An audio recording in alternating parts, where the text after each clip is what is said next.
Today we'll be in Boca touring a luxury new construction model home in a brand new development with a resort lifestyle and amenities, surrounded by the upscale shopping, dining, and arts and culture scene Boca is known for, pristine beaches and parks, different home designs to choose from, and plenty of options to custom build your home or move in right away without the wait. So if you're looking to buy a home here and want to learn more about what this community has to offer, my name is Raphael Gonzalez. I am an independent realtor that specializes in new construction and new home communities in South Florida.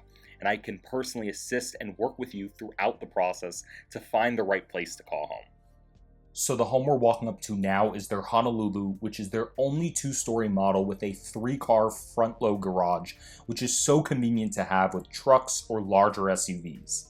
Coming in at 3,659 square feet under air conditioning, with the garage space, lanai, and veranda, this home totals 4,700 square feet. With 5 bedrooms, 5 bathrooms, and a loft with a 2-story foyer, the Honolulu is sure to impress and have all of the space you need. You'll find a wet bar off from the living room, a mudroom, and an extra storage room under the stairs between the garage and the kitchen. And speaking of, at the heart of the home, you'll find the gourmet kitchen outfitted with double ovens, a built-in pantry, the new thin shaker cabinetry and quartz countertops for a clean and contemporary look, contrasting the darker wood floors. You have sliding glass doors off both the living room and the dining room, giving you views of the pool and the lake from every room downstairs. And upstairs, the loft is deeper, with double doors leading onto the balcony. The master bedroom makes up the entire back half of the second story, with 2 huge walk-in closets, a private door to the veranda, and a spacious spa-like bathroom with a freestanding tub and a walk-in shower. It is absolutely stunning. So if you're considering purchasing a home in South Florida, whether you're planning a move in the next couple months or in the next year, and want to know all about the new homes and communities there are, and guidance to navigate them all to find the right place for you to call home, reach out to me personally, and I can work with and help you along the entire process. Every builder and community is unique, and I have the knowledge and the experience with each and every one in Palm Beach, so I can help you make the best decision possible and keep you updated and informed every step of the way. Like what we're seeing today is in Boca Raton, which has everything you need right at your doorstep. With plenty of high-end shopping, stylish restaurants, beautiful beaches, and no shortage of fun things to do. You have Uptown Boca, which has Whole Foods close by, the town center, which is home to over 200 brands and luxury specialty stores like Louis Vuitton, Cartier, and Neiman Marcus, while Meisner Park is the picturesque landmark for downtown Boca with upscale boutiques and the Museum of Art. If you're a golfer, there's over 35 local courses that are a mix of public, private, and semi-private, and there's nature centers, beautiful parks like Sugar Sand, which my wife and I absolutely love, that has a carousel, a huge playground and a splash pad, and a children's science explorium. And the community itself is the newest expansion of the Lotus brand in Lotus Edge. These communities have redefined what modern new home luxury looks like in Southeast Florida. The 100% contemporary home designs feature ultra-modern elevations, expansive floor plans, higher-end build quality and finishes, and a thriving resort lifestyle anchored by stunning entrances and a multi-million-dollar clubhouse. Spending the day soaking up the sun by the beach entry and lap lane pools, refresh in the cold plunge pool, dine at the full-service restaurant and bar, or relax and grab a drink at the Lotus Lounge. Kids can have an adventure every day with the splash park, teen club room and indoor kids zone, and enjoy an active lifestyle with the state-of-the-art 24/7 fitness center, indoor sports complex, group fitness studios, and racket clubs with tennis, pickleball, and paddle courts. At Lotus Edge, there are no compromises with home designs from $1.5 up to $3 million. So if you are interested in scheduling a tour and want more information about this and other homes they have available here in Boca that I can help you build or that are move-in ready, call or email me directly at the number on the screen. I don't work directly for the builder. I am an independent realtor and can help work with you with any home or community that you ultimately decide to call your own. Whether you're looking at homes for sale or exclusively new construction, remember to call me before visiting any of the models on your own so that you will be able to receive representation when you're ready to make a move on the right home. I've worked with this builder extensively and have experience working with and bringing clients to each and every builder in South Florida. There's a lot to take in exploring new developments, and I'm here to make the process less stressful and break down everything for you. So there is a huge benefit to have me on your side and answer all of your questions about the process from beginning through closing. And the builders compensate me on your behalf for my professional services and guidance throughout the process.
So if you're looking for a home like this in Boca, or if you're also open to other communities in Palm Beach, I'll put my information up on the screen now so that you can reach out to me directly, and I personally would be able to work with and assist you throughout the entire process.